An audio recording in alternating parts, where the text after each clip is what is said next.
All right, so I'll be making a bunch of TikToks talking about how the MLS is not a competitive league, and it really isn't. Just because I'm gonna tell you this: the reason why is there's no second division or third or fourth or fifth, so there's no competition. So most of these players, when they come into the MLS, they don't even try that hard because they know that there's not gonna be no consequences compared to the English Premier League that has a lot of divisions. A lot of all the teams are really good, man, including the bottom bracket ones, man, and they fight for their lives so they could stay in the English Premier League. Why? Because obviously they get TV right money and all that stuff, and that's gonna help the club a little bit more so they could invest on their stadium. Because if you guys know, man, for a club to succeed, you need a stadium. The stadium is the key to survive in the league and make money. Because the point is to make money. The MLS doesn't have that.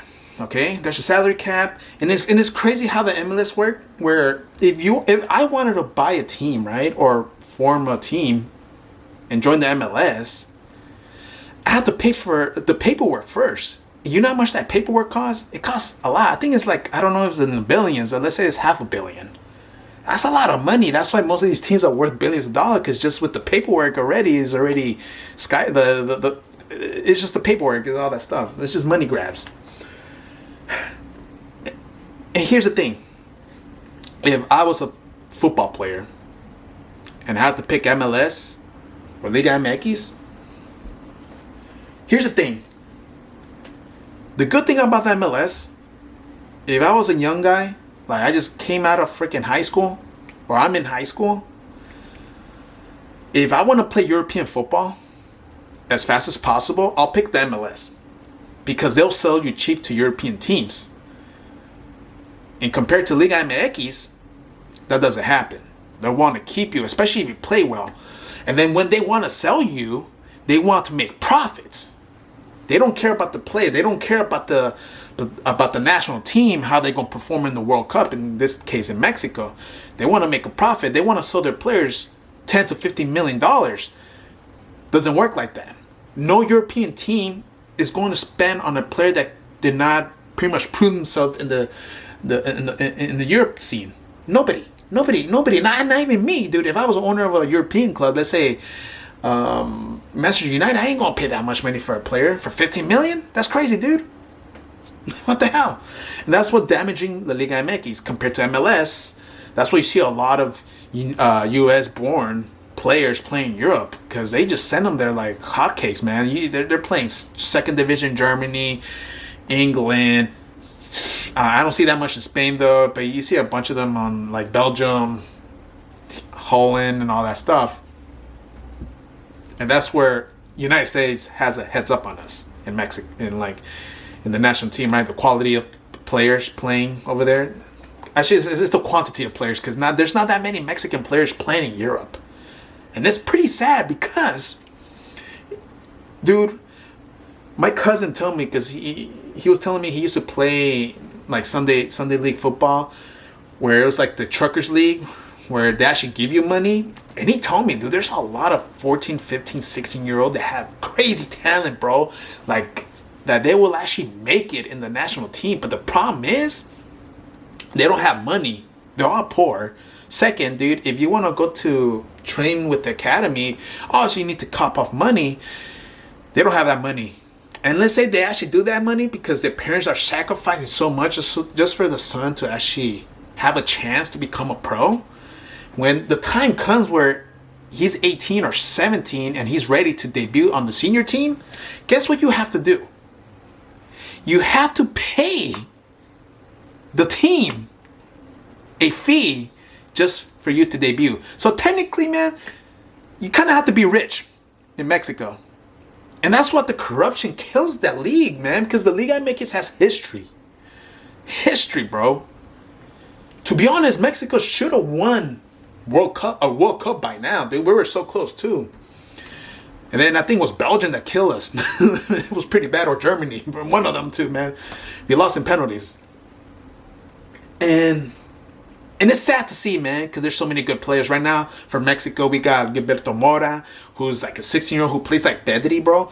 And to be honest, man, he plays for Tijuana over there. and he's actually a starter, bro. I think he played already 35 games already. To be honest, man, I give him. He needs to play one more season in Mexico to get as many games as he can, as long as he doesn't get injured. And then for the next year, he should be sold to a European team. My team preferred Ajax. Is it going to happen? Probably not, because they're going to ask for a crazy amount, like 20 mil or 15, which is crazy, bro. But I mean, I think he's worth it at this point. He's an exception. But we got other players right now like Marcel Ruiz, bro. He rejected a offer from Ipswich Town from Championship League, dude. That's second division. Do you like? I just don't understand. The second division, the Championship League in England, is way more competitive. It's better than the Mexican league. So I don't understand why that player rejected that offer, thinking that he might get an offer from what, Manchester United or Real Madrid. Dude, you ain't gonna play, brother. They ain't looking at you, man. You're 24, dude. Who's gonna spend 15 mil on a 24-year-old? No one. So that's where USA wins, because they'll send their players to a second division team and they're there to get experience. And once they got the experience and they get they mature as a football player, that's when bigger mid-side or bigger teams actually get them, dude. Like, look at Weston McKinnon, you know, look at Alphonso Davis, dude. I mean, he's Canadian. He used to play for the Vancouver Whitecaps, I think, right? And then he got traded to Bayern Munich, and he became a star, bro. Nobody knew he was going to be a star, especially for a Canadian, dude. It worked out well, you know? So, yeah. I still think MLS is not as competitive as Liga MX, obviously. But, to be honest, the reason why I'm making this video, because I just want to show you guys the difference between those two leagues. How they run, bro. How they run. And obviously, both of them run. They're just trying to make a profit. The only difference with MLS, they actually try to build a national squad. They try to build talent. Liga MX or Mexican League, whatever you want to call it. I call it Liga MX. They're not like that. It's all profit. It's all business, man. They don't care about the talent.